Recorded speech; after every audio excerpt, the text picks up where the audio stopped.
Na 8. seji Državnega sveta so državne svetnice in svetniki obravnavali 9 točk.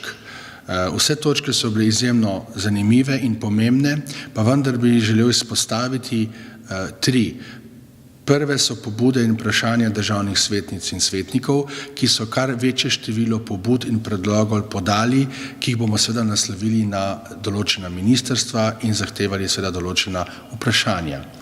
Poleg tega bi želel izpostaviti pobudo, ki je dal državni svetnik dr. Zoran Božič, in to je pobuda o spremembi 168. in 170. člena seveda Ustave Republike Slovenije, ki se nanaša na določeno problematiko referendumov in pa glasovanj. Mislim, da je to zelo pomembna stvar in da v bistvu tudi državni svet mora reagirati na te stvari. Tretja stvar, ki bi jo želel izpostaviti, pa je v bistvu to, da je državni svet obravnaval poročilo Banke Slovenije in seveda po tem poročilu, ki ga je pripravila Komisija za gospodarstvo, obrt, turizem in finance, smo državni svetniki dodali še 2 vsebinska amandmaja, ki dopolnjujeta to poročilo.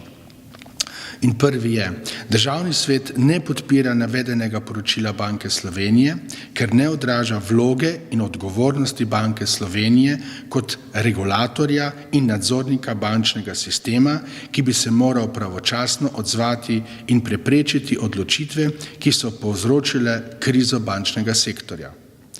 In drugi amandma: državni svet od Banke Slovenije pričakuje predvsem večjo učinkovitost pri upravljanju nadzora nad bankami in hranilnicami ter pri oblikovanju, uveljavljanju in nadzoru sistema pravil za njihovo varno poslovanje, pri čemer meni, da sistem za preverjanje odgovornosti, predvsem pri dodeljevanju slabih kreditov v številnih primerih ni deloval, zaradi česar mora Banka Slovenije prevzeti svoj del odgovornosti.